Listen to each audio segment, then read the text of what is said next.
जय महाराष्ट्र. मी रुजुता लुकतुके. राजमंत्र या आमच्या कार्यक्रमात तुमचं खूप खूप स्वागत. भविष्य जाणून घ्यायची उत्सुकता प्रत्येकालाच असते आणि या कार्यक्रमात आपण वैयक्तिक आयुष्यातले नाही पण राजकारणातले, क्रीडा क्षेत्रातले, मनोरंजन क्षेत्रातल्या अशा सगळ्या घडामोडींचा आढावा घेत असतो आणि नवीन वर्षाचं नवीन आठवड्यात के बारे में आपने कहा था वो भी हमने नए साल के शुरुआत में देखा है. आज एक जगह गौर करना चाहूंगी क्योंकि आज मुंबई से शुरू करते हैं. राहुल गांधी जी कांग्रेस के उपाध्यक्ष जो है मुंबई में है. जी जी जी मुंबई में थे, आज चले गए. हाँ आज चले गए. जी तो क्या कहेंगे उनके इस मुंबई यात्रा के बारे में? देखिए, यहाँ तक राहुल गांधी की कुंडली का सवाल है तो मैं कुछ अपने राजमंत्र के कार्यक्रमों में आपको सबको ये बात बताते आया हूँ कि राहुल गांधी की कुंडली में जिस तरह की अब इस वक्त दशाएं चल रही हैं वो बहुत ही सुंदर दशाएं हैं. और विशेषतर आप ये समझ लीजिए कि 16 अप्रैल 2016 से पहले मैं तो उनको कांग्रेस का राष्ट्रीय अध्यक्ष बनते हुए देखता हूँ, जो मैंने पहले भी बोला. And it is possible by 20 February 2016 also. यानी 20 फरवरी 2016 से पहले भी उनके अध्यक्ष बनने के पूरे कुंडली में योग दिखाई देते हैं. और जब हम उनकी कुंडली का अध्ययन करते हैं तो एक ऐसा समय, एक ऐसा काल था जो कि कहीं ना कहीं राहुल गांधी की क्षमता, पुरुषार्थ और उनकी पर्सनैलिटी को ढीला ढाला कर रहा था. आपने देखा होगा साल 2 साल पहले कहीं ना कहीं लोगों की टिप्पणियां, लोगों के विचार, लोगों की उनके ऊपर जो प्रतिक्रिया थी वो बहुत अच्छी नहीं मानी जाती थी.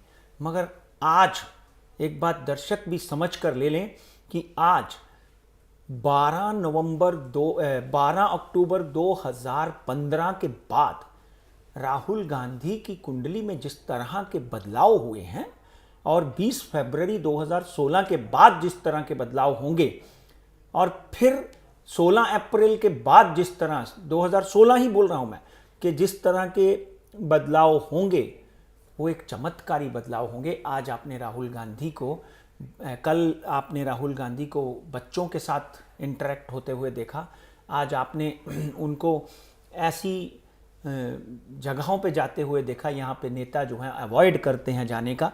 और जिस तरह का जन सैलाव राहुल गांधी के साथ में आप फुटेज में देख रहे होंगे, जिस तरह का जन सैलाव राहुल गांधी के साथ में आज उमड़ा, इस बात का संकेत है कि राहुल गांधी की दशा बदल रही है और उनके अध्यक्षता के पद के ऊपर मोहर लगनी बहुत ही कम समय में अभी बाकी है.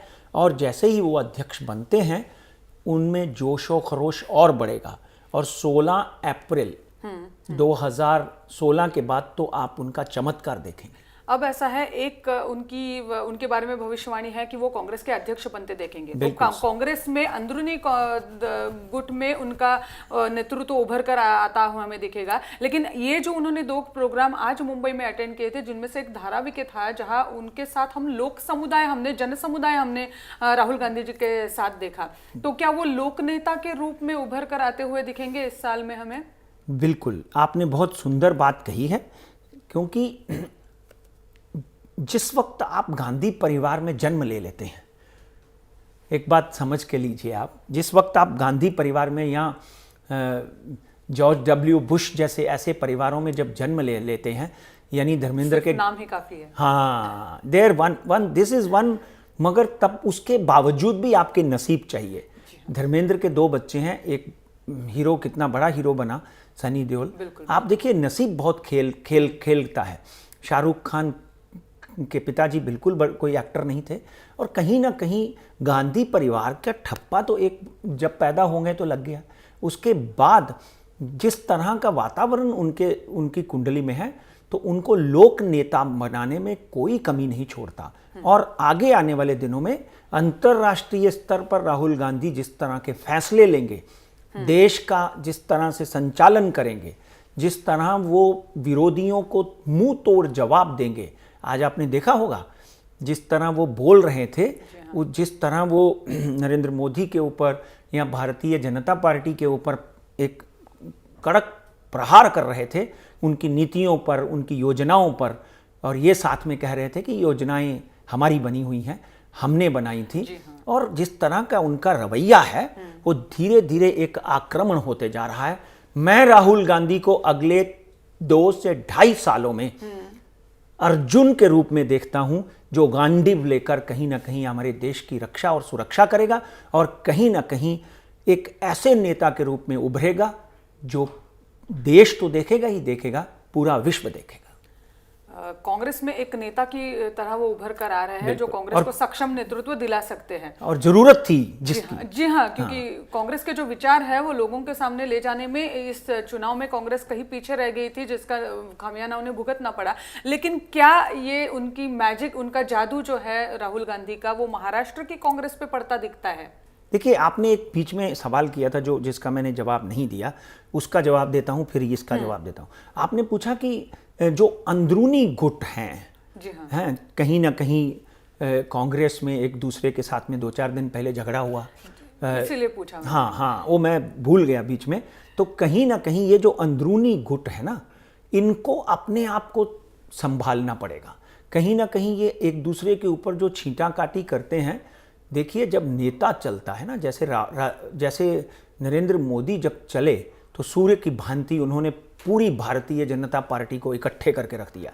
हाँ, उनके विरोध में कितने बड़े बड़े स्वर उठ रहे हैं आपने देखे होंगे, चाहे वो शत्रुघ्न सिन्हा है, यशवंत सिन्हा है, उनके गुरु कहीं ना कहीं लाल कृष्ण आडवाणी, कहीं ना कहीं सुषमा जी, कहीं ना कहीं वो क्रिकेटर साहब जो हैं कीर्ति आज़ाद, कहीं ना कहीं उनके विरुद्ध में, यानी हर पार्टी में एक इस तरह का वातावरण बनता है। कहीं जेटली का ग्रुप है, कहीं सुषमा का ग्रुप है, कहीं अमित शाह का।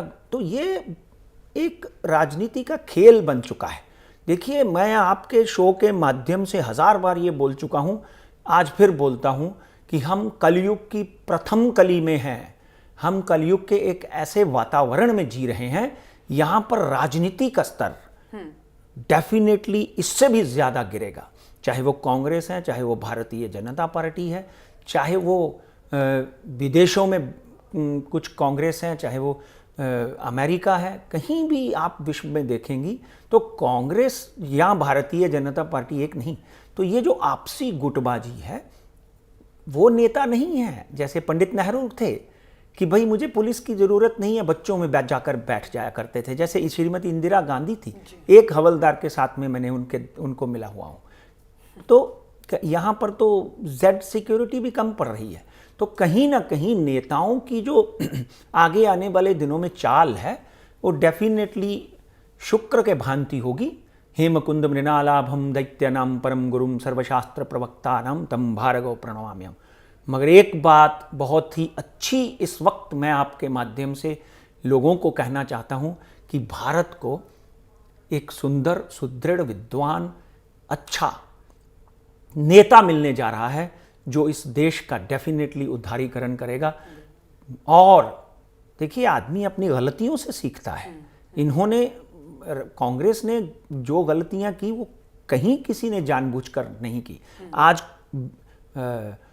बीजेपी में नहीं हो रही गलतियां, ये भी आप भूल जाइए, बीजेपी में भी गलतियां हो रही हैं। कहीं व्यापम घोटाला है, कहीं स्मृति ईरानी की समस्या है, कहीं कोई है, कहीं कुछ ना कुछ आप पढ़ते होंगे। मैं किसी का नाम लेकर अपने आप को चक्कर में नहीं डालना चाहता, मगर कहीं आप रोज़ पढ़ती हैं, रोज़ अखबारें देखें आप, तो बीजेपी भी कहीं ना कहीं लगी हुई है। तो ये गलतियां हर पार्टी से होती हैं। उनके यहाँ टाइम के ऊपर कुछ ज़्यादा हो गई, और ज़्यादा हो गई तो फिर ज़्यादा सुधार भी होगा।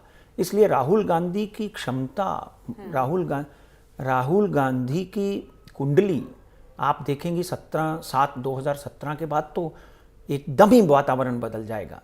अगले साल पंजाब में, यूपी में, गुजरात में इलेक्शन होंगे।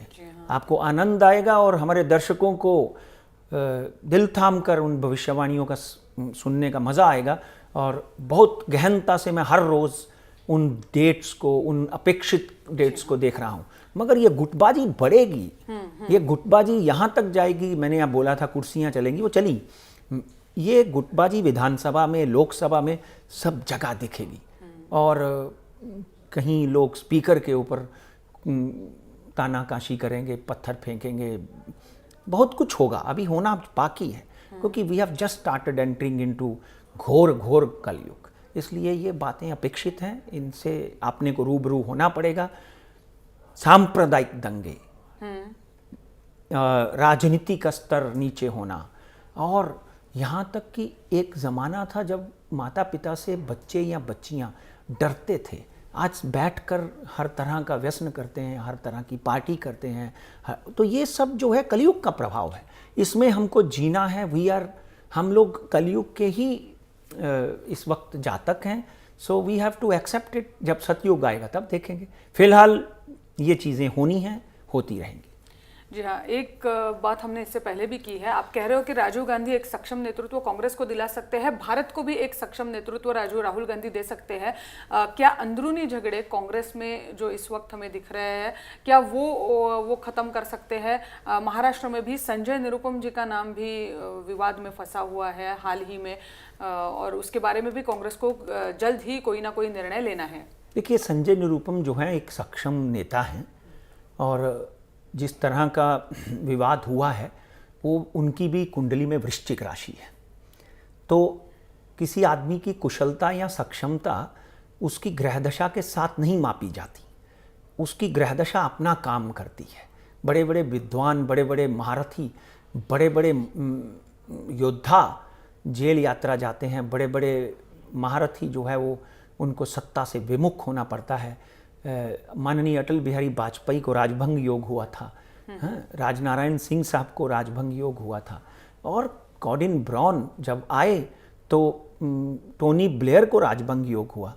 तो ये सब जो है, ये संजय निरुपम की कुंडली का जब हम अध्ययन करते हैं, मैं आज भी आपके माध्यम से संजय को भी और उनकी सारे पार्टी के लोगों को भी ये कहना चाहता हूँ कि अभी भी 20 फरवरी तक उनके लिए ग्रीन सिग्नल नहीं आया। लोग कुछ पेपरों में आया है कि उनके लिए आज राहुल गांधी जो है उन्होंने माफ़ कर दिया है, मगर कभी कभी क्या होता है कि समय बहुत अपना काम करता है। पंजाब में भी एक लीडर थे जिनका नाम था प्रताप सिंह बाजवा, वो वहाँ के लीडर थे, और वहाँ पे भी ऐसा लग रहा था कि कोई नहीं, राहुल गांधी ने उनको माफ़ कर दिया, उनसे भी कुछ गलतियाँ हुई थी। 15 दिन के बाद में देखा तो राहुल गांधी ने वही प्रताप सिंह बाजवा को नीचे उतार दिया और कहीं ना कहीं प्रेशर में आकर कैप्टन अमरिंदर सिंह को अध्यक्ष बना दिया। तो इसलिए अभी भी उनके ऊपर खतरा टला नहीं है। मैं यही अनुरोध करूँगा कि सबके साथ मिलजुल कर क्योंकि कांग्रेस पार्टी है, नेशनल पार्टी है, इसको मजबूत करने के लिए चाहे गुरदास कामत हैं, संजय निरुपम है, कृपाशंकर सिंह है, राधा किशन विखे पाटिल है, ये सब मिलजुल के एक दूसरे के साथ चलें। पर डेफिनेटली ये गुटबाजी जो है ये आगे प्रखर रूप लेगी, और कहीं ना कहीं अभी तो बड़ा नेता आया हुआ था, कुछ नहीं हुआ, मगर मीडिया के सवालों के जवाब, तीखे जवाब तो उनको भी सहने पड़े। इसलिए अभी भी संजय निरुपम के ऊपर अगर आप कहें कि बुरा वक्त बदल बीत चुका है, नहीं, 20 फरवरी, 30 फरवरी, 28 फरवरी तक अभी भी उनको बहुत सोच समझ कर अपने बयानबाजी करनी चाहिए, और ऐसी गलतियां नहीं दोहरानी चाहिए। ये आपके माध्यम से मैं सलाह दे सकता हूँ, एक पंडित होने के माध्यम से भी। और बाकी महाराष्ट्र में अशोक चौहान, जी हाँ, उनकी कुंडली में बहुत बड़ा परिवर्तन आया है। अच्छा। अगले साल उनकी गुरु की महादशा शुरू हो रही है। राधा किशन विखे पाटिल, इनकी कुंडली में एक बहुत बड़ा परिवर्तन आया है, और आगे आने वाले दिनों में कुछ साल या सवा साल के बाद एक युवा नेता पूरे महाराष्ट्र को आकर्षित करेगा। उसका नाम होगा अमित विलासराव देशमुख। अच्छा, हाँ, अमित विलासराव देशमुख। और एक महिला होंगी जिनका नाम होगा यशोमती ठाकुर, जो अमरावती थिमसा की साइड से हैं, उनकी कुंडली भी मैंने देखी है।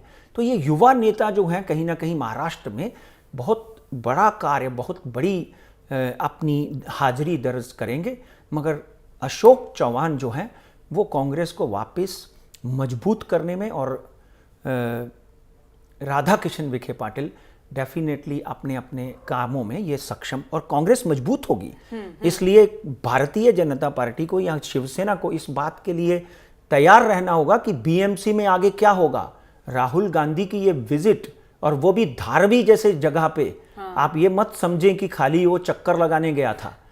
उसके पीछे एक बहुत सोचा समझा सपना है, उसके पीछे एक सोची समझी ये समझ लीजिए कि योजना है कि भाई मैं गरीबों के घर जाऊंगा तो गरीब मुझे वोट देंगे। और मुस्लिम के घर जाऊंगा, दलितों के घर जाऊंगा तो मुझे उनका सहानुभूति मिलेगी। हाँ, डेफिनेटली वो कहने का मतलब यह है कि आने वाले 1 या 1.5 सालों में हमें दिख सकता है कि कांग्रेस नए रूप से उभर कर आया हुआ है राज्य में। बेटा ये तो दिख रहा है, इसीलिए ये आपको बिहार से यात्रा शुरू हुई है राहुल गांधी की।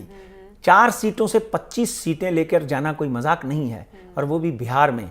उत्तर प्रदेश में कांग्रेस की परिस्थिति इतनी मजबूत होगी कि आप भी यही हैं, मैं भी यही हूं, और हम प्रेडिक्ट करेंगे कांग्रेस सेकंड लार्जेस्ट पार्टी बनकर उत्तर प्रदेश में उमरेगी।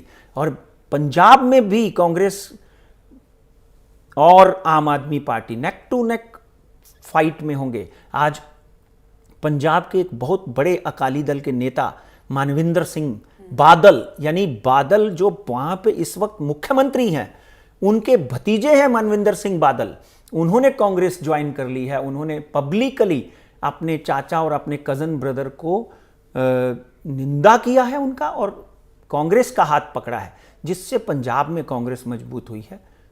यूपी जो हमेशा कांग्रेस के हाथ में रही थी, वापस कांग्रेस के हाथ में आती हुई दिखाई देगी। नहीं तो गठबंधन। आज बिहार में कितने सालों से कांग्रेस का कोई नहीं था, आज बिहार में कम से कम उनके 5 से 6 मिनिस्टर बन चुके हैं, और कांग्रेस के हालात बदल रहे हैं, वापस बदल रहे हैं। इसलिए बीजेपी को बहुत आंखें खोलकर, कान खोलकर परिश्रम करते समय बिना अभिमान के ओवर कॉन्फिडेंस कहीं ना कहीं आपके लिए घातक है। और ये जो है, ये सब हम आशा करते हैं कि राव साहब दानवे जी ये बात हमारी सुनते होंगे, जो कि अभी महाराष्ट्र में नेतृत्व कर रहे हैं पार्टी का। और थोड़ी सी गुटबाजी हमें वहाँ भी दिख रही है कि खबरों में तो ऐसा ही चल रहा है आजकल कि राव साहब दानवे के नेतृत्व के ऊपर एक सवाल कुछ लोग अंदरूनी पक्ष से खड़ा कर रहे हैं। तो राव साहब दानवे जी की कुंडली आपको इस वक्त कैसे दिखती है? देखिए, राव साहब दानवे की जब हम कुंडली का अध्ययन करते हैं तो डेफिनेटली अप्रैल तक मुझे कुछ नहीं दिखाई देता कि कोई बदलाव हो सकता है। अच्छा। हाँ, मुंबई अध्यक्ष बदला जा सकता है। मुंबई अध्यक्ष इसलिए बदला जा सकता है कि आशीष शेलार जो हैं, जब हमने उनको प्रेडिक्ट किया था कि आप ये अध्यक्ष बनेंगे, और वो अध्यक्ष बने, और उन्होंने सक्षमता से, कुशलता से काम भी किया। अभी हो सकता है कि उनको अपग्रेड कर दिया जाए और यहाँ पर एक नया अध्यक्ष बने, मुंबई अध्यक्ष बने। और राव साहब दानवे को भी देखिए, एक बात ध्यान रखिए, 2 मार्च 2000, क्योंकि मैं तो ग्रह दशा से चलता हूं, जी हाँ।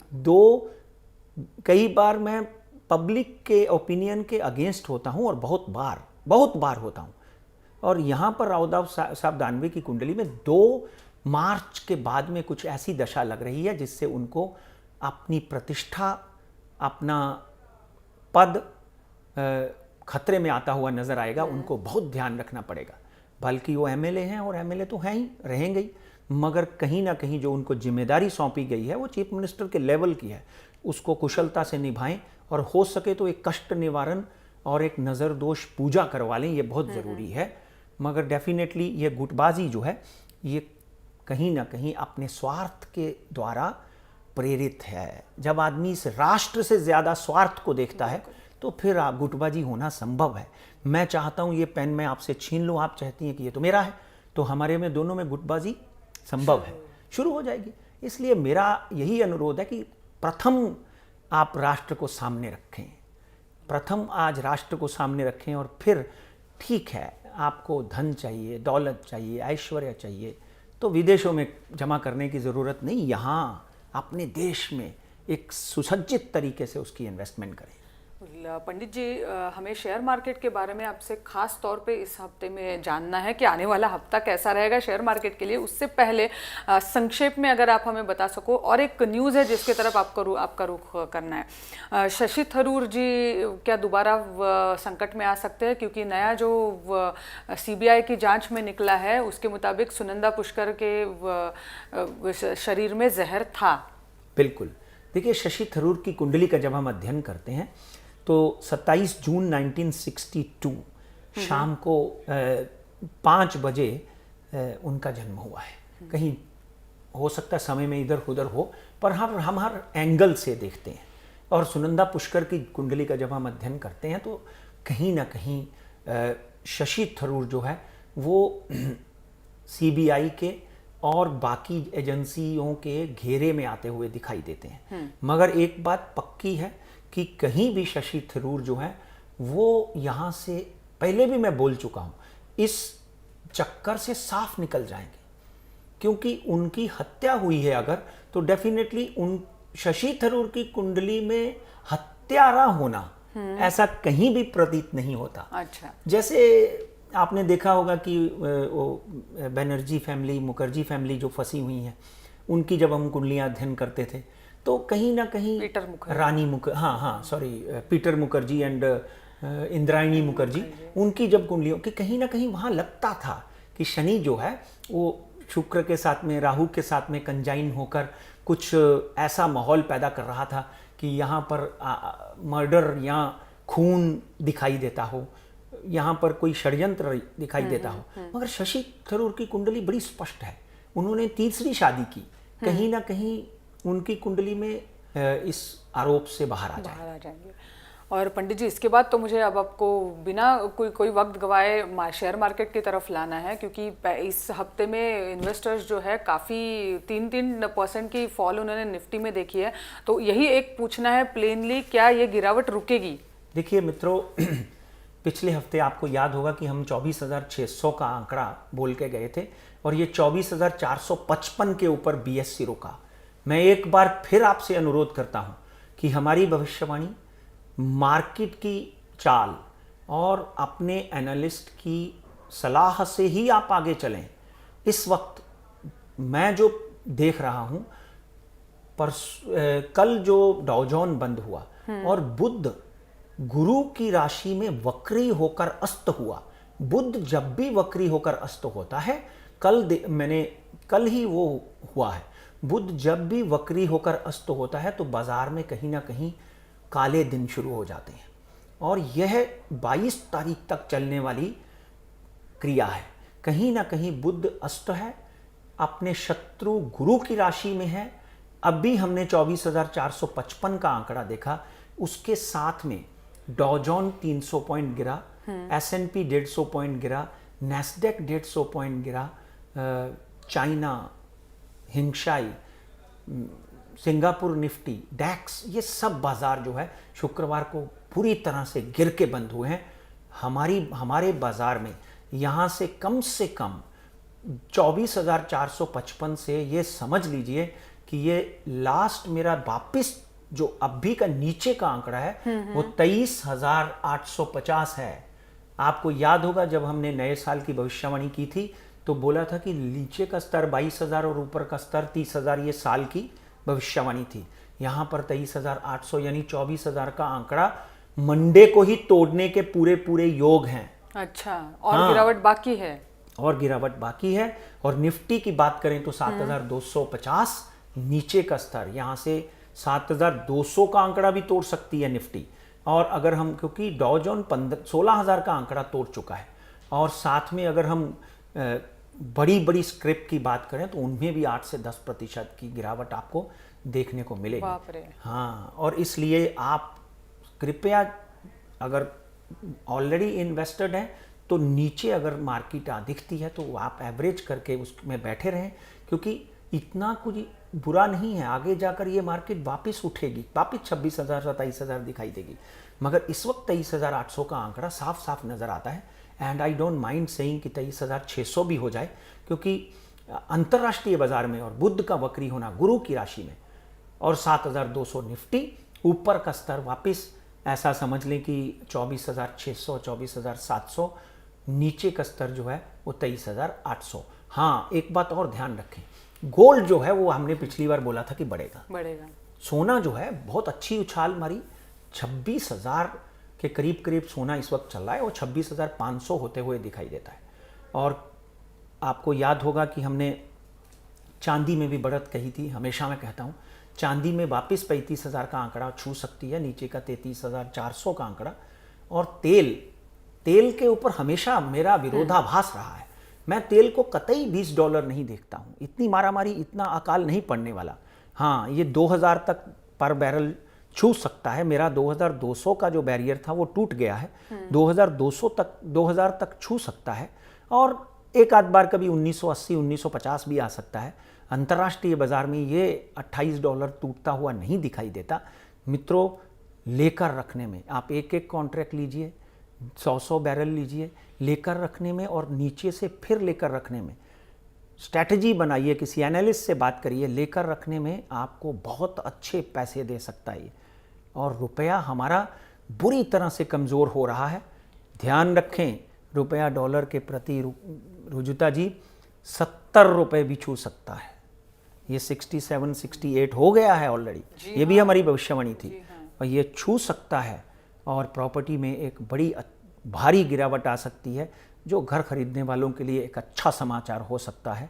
इसलिए आज जय महाराष्ट्र में मैं फिर आपसे अनुरोध करता हूँ हाथ जोड़कर कि नरम दिल के, नाजुक दिल के लोग शेयर मार्केट से दूर रहें, और यह अपना जो इस वक्त होल्डिंग है उसको नुकसान में मत काटें, नीचे फिर थोड़ा थोड़ा लेकर उसको एवरेज करें, क्योंकि बाजार वापस बढ़ेगा, क्योंकि भारत काले सर्पदोष से बाहर आ चुका है और नरेंद्र मोदी राष्ट्र की सेवा के लिए, अरुण जेटली इकोनॉमी का ग्रोथ के लिए वो लोग तत्पर हैं, और डेफिनेटली बजट में कोई अच्छे समाचार आपको मिलेंगे सुनने को।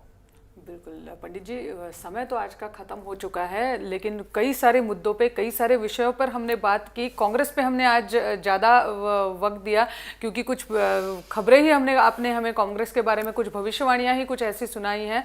तो आज का वक्त यही ख़त्म होता है, आज रुकना पड़ेगा हमें। फिर अगले हफ्ते आपसे ज़रूर मिलेंगे आपकी भविष्यवाणियों के लिए।